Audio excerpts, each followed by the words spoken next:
मंत्र्यांच्या वाटेला आलेले आहेत। साहजिकच आहे, परत एकदा सांगतो की या तरुणांना भेटण्यासाठी यांच्याकडे वेळ नाही किंवा त्यांना कमीपणा वाटतो। मात्र जे गद्दार शिवसेना चोरून शहासेना ज्यांनी स्थापन केलेली आहे आणि स्वतःला जे शिवसेना म्हणून मिरवत आहेत ते गद्दार काल पंतप्रधानांना जाऊन भेटले। त्यांना भेटायला पंतप्रधानांकडे वेळ आहे।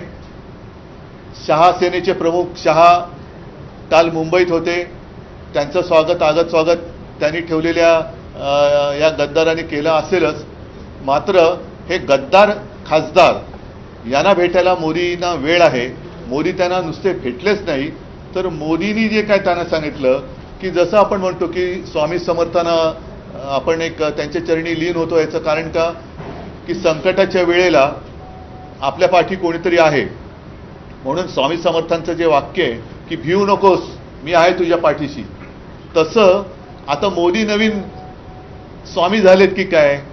म्हणजे देशात तरुणाई तर त्याने यथेच्छ त्यांची निंदा नालस्ती करते, पण मोदी महाशय या गद्दारांना सांगतायत की भिवू नकोस, मी तुमच्या पाठीशी आहे। म्हणजे हे एक म्हणजे फार विचित्र आहे।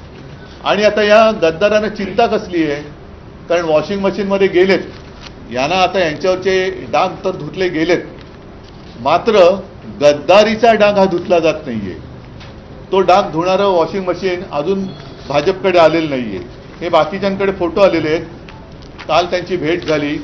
परत एकदा सांगतो की देशातले तरुण तिकडे त्यांच्या न्याय हक्कासाठी आंदोलन करताना त्यांच्यावरती लाट्या गोळ्या चालवतात, त्यांना तुम्हाला भेटता येत नाही आणि बेशरमपणाने गद्दारांना नुसते भेटत नाही तर मी तुमच्या पाठीशी आहे हे सांगतायत। तर हे वाक्य त्यांनी तरुणांना सांगायला पाहिजे होतं की कशाला तुम्ही घाबरताय, मी तुमच्या पाठीशी आहे, काही काळजी करू नका, मी देशाचा पंतप्रधान आहे, मी तुमचा मोठा भाऊ म्हणा किंवा आजोबा म्हणा काय असेल ते किंवा फ्रेंड्स म्हणा आहे, तो तुम्ही भिवू नका, मी तुमच्या पाठीशी आहे। आता हे जे काही वाक्य आहे हे वाक्य त्यांनी कशासाठी उद्गारलं बरं। ही जर का बंद दाराआडची चर्चा असेल तर बंद दाराआडच्या चर्चेतलं नेमकं हे वाक्य बाहेर आणण्याचं कारण काय, की कोणावरती ही कोणाला तुम्ही संदेश देताय। आता ही जी आहे नवभारतमध्ये सुको म्हणजे सुप्रीम कोर्ट की सुनवाई से टेंशन में शिंदे म्हणून तुम्ही भेटलात का यांना। कारण आता आमचा हा पक्ष पुन्हा 6 खासदार फोडून सुद्धा महिना तर झालेला आहे ना, आणि लोकसभा अध्यक्षाने अगदी अपेक्षेप्रमाणे निर्णय दिलेला आहे, पुन्हा कोर्टबाजी वगैरे सुरू होईल। पण कोर्टात सुनावणी सुरू असताना हे गद्दार त्यांना जाऊन भेटण्याचं कारण काय। आणि परत आता हे पण म्हणून मी या पेपर सकट आणले, चिंता करू नका, मी तुमच्या पाठीशी। म्हणजे हा संदेश ते कोणाला देत आहेत, कोर्टाला धमकावणी देत आहेत का, धमकावत आहेत का हे की मी आहे यांच्या पाठीशी, का अमित शहाना देत आहेत। कारण मागे असं होतं की हे मिंदे जायचे तेव्हा ते त्यांच्या शहासेनेच्या प्रमुखाला भेटायचे, आता शहासेनेच्या प्रमुखाला ते भेटायची त्यांना गरज नाही, कारण त्यांचा आता बहुतेक बॉस बदलला आहे, आता ते थेट मोदींना भेटतात। आणि विशेष म्हणजे शहा इकडे असताना ते मोदींना भेटतात। म्हणजे मग हा जो काय भिवू नको मी तुझ्या पाठीशी आहे ही धमकी वजा संदेश सुप्रीम कोर्टाला मोदींनी दिलाय, अमित शहानं दिलेला आहे, देवेंद्र फडणवीसांना दिलेला आहे की प्रशासनाला दिलेला आहे, नक्की कोणाला दिलेला आहे।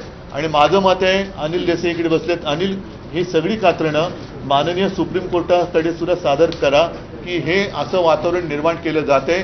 आम्ही तुमच्यावरती विश्वास ठेवलेला आहे, तुम्ही लोकशाहीचे रक्षक आहात। आणि मला असं वाटतं की ही लढाई जी आहे ती आता केवळ शिवसेनापुरती मर्यादित राहिलेली नाही। आता हा जो काही गद्दारीचा व्हायरस आहे हा व्हायरस संपूर्ण देशात पसरलेला आहे आणि कदाचित मोदींनी हा संदेश इतर पक्षातल्या होऊ शकणाऱ्या गद्दारांना पण दिलाय का की तुम्ही काळजी करू नका, गद्दारी करा, आमच्याकडे या, मी तुमच्या पाठीशी आहे, बघूया तुमचा आपका बाल भी नहीं बाका होगा, मैं देखता हूं।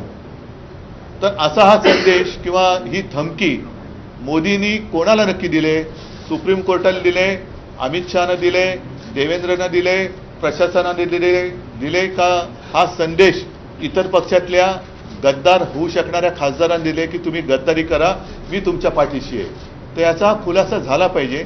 आणि जे मी म्हटलं की ही लढाई ही केवळ आता शिवसेनेपुरती मर्यादित राहिलेली नाही, तर गद्दारीचा व्हायरस हा लोकशाहीचा जीव घेतोय.